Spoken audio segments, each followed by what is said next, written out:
Bon, on y va.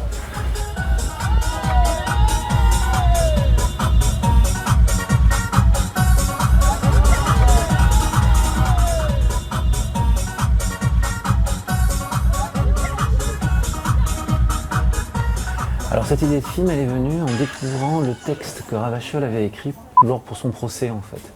Alors j'en avais déjà entendu parler avant, Ravachol, mais en lisant ce texte, il y avait une phrase qui m'avait retenu, que j'avais retenu. C'était ce que je trouvais très impressionnant, c'est qu'il disait les auberges d'épicerie sont remplies de nourriture, il y a des gens qui meurent de faim, il y a des appartements qui sont vides alors qu'il y a des gens qui ne dorment pas. Et en fait, comme ça, il faisait un état des lieux de la société à la fin du XIXe siècle qui était frappant par rapport à la comparaison que l'on pouvait faire actuellement. Et ce que je trouvais intéressant, c'était que finalement, il n'y avait pas eu vraiment d'évolution. Ouais, tu veux savoir, l'anarchie, c'est une fête, le 1er mai. Et c'est là où tout est ramassé. Boum! Alors, par rapport à l'anarchie, ce qu'il faut le replacer à Ravachol, c'est que par rapport au 19e siècle, tout se confond véritablement par rapport à la commune. Et ce qui est intéressant, c'est qu'ensuite, par rapport à la commune, il y avait eu cette répression sanglante. Et Ravachol, à un moment donné, ramène le discours de l'anarchie, mais justement par rapport à la propagande par la fait, par l'utilisation de la violence. Mais toute l'anarchie n'est pas du tout liée à cette conception-là de Ravachol. Et d'ailleurs, ça a duré quelques années. Ensuite, par rapport à une répression qui s'est passée, l'anarchie, si vous voulez, s'est arrêtée. Et il y a eu d'ailleurs un mouvement qui a changé avec le mouvement anarchiste, qui a décidé à ce moment-là d'arrêter la violence, de passer dans le syndicalisme. Ça fait les anarcho-syndicalistes, ils ont créé la CGT. Et on peut dire que le mouvement anarchiste est allé jusqu'à la bande à Bono, mais toujours avec des courants différents. Ensuite, sous le terme de anarchie, ça reste soit un terme global sur lequel on veut tout placer comme c'est du n'importe quoi, soit au contraire, véritablement à l'origine, qui faisait partie aussi de la Première Internationale. C'est une conception du monde qui prend à la fois en principe l'individu, mais aussi au sein du collectif. Et ce que je trouve aussi, c'est la modernité. C'est-à-dire que même actuellement, quand on parle justement du respect homme-femme, on peut constater que dès les discours de l'anarchie, dès Ravachol, justement, il y a cette idée qu'effectivement, la femme n'appartient pas à l'homme, qu'on doit remettre en question le rapport effectivement d'époux et de soi-disant de possession de l'homme par rapport à la femme, l'amour libre, etc. Ce que je trouve intéressant, c'est que même s'il y a pu y avoir ensuite des baisses, c'est-à-dire des retours, comme la guerre d'Espagne, etc., on peut comparer maintenant. Après, il y a pu y avoir aussi Action Directe, quand on parle de Jean-Marc Rouillon dans les années 70 et tous ces mouvements-là.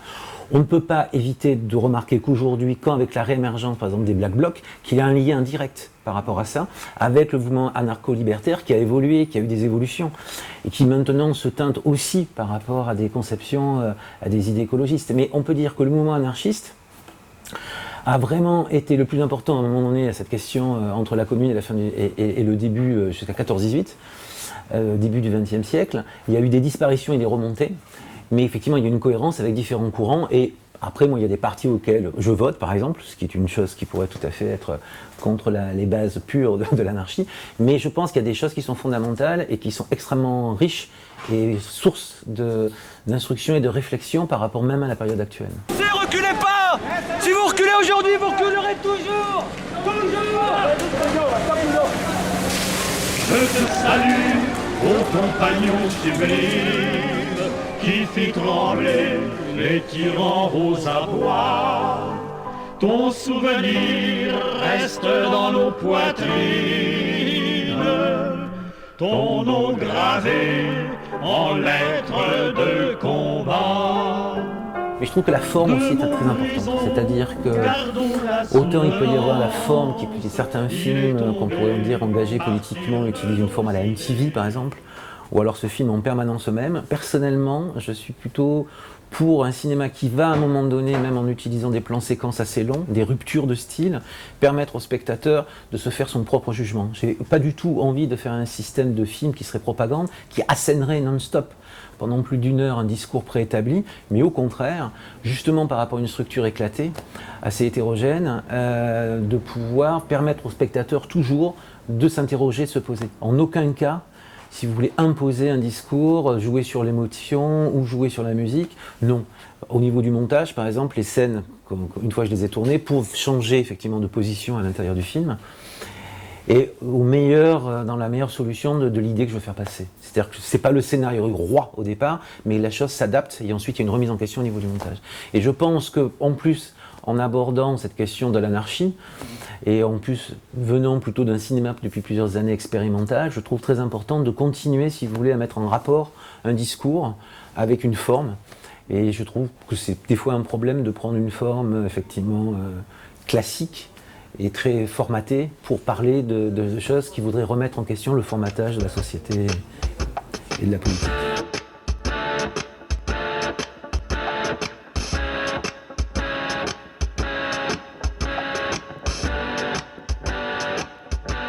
Et c'est comment arriver à faire passer les différentes idées de formes différentes pour justement amener quand même quelque chose d'une réflexion tout en jouant quand même sur quelque chose qui n'est pas régulier. Et c'est vrai que comme au bout d'un moment donné, on ne sait jamais ce qui va suivre comme prochaine scène, c'est ce qui permet, si vous voulez, un intérêt plus grand, plutôt que de tomber dans quelque chose de linéaire qui se serait déroulé. C'est quelque chose que j'essaie de travailler depuis un certain temps, que je compte faire pour la suite. Et qui peut toujours s'améliorer, mais j'espère bien. Mais effectivement, pour l'instant, je suis plutôt dans ce type de travail-là de montage. C'est vrai qu'après, oui, ça prend du temps. En plus, bon, pour moi, le montage a toujours été un élément essentiel du cinéma. C'est vrai que pour certains, à tendance hitchcockienne, ça pourrait être le scénario et le cadre. Personnellement, je faisais plutôt partie de la famille. C'est effectivement les acteurs et le montage. Et là, en plus, depuis quelques années, je travaille plutôt avec quelqu'un, parce que c'est toujours bien d'avoir un échange, donc là, avec David Ben Saïd, par exemple, avec qui j'ai fait le montage. Effectivement, ça prend du temps. Mais ça prend du temps parce que je trouve intéressant, c'est de pouvoir, à un moment donné, recasser la structure, voir celle qui fonctionne le mieux. Et le film, je fais partie aussi de ces cinéastes qui pensent que le film doit être aussi remonté et repensé au niveau du montage. C'est-à-dire qu'effectivement, entre le moment de l'écriture, ensuite les acteurs qui ne correspondent pas, les décors qui ne correspondent pas, les changements qui se produisent au moment du tournage, je pense que c'est assez indispensable de faire toujours un mouvement artistique en mouvement, et donc au niveau du montage, de le travailler. Et effectivement, je suis tout à fait pour que ça dure le temps qu'il faille et que ça prenne le plus de temps possible.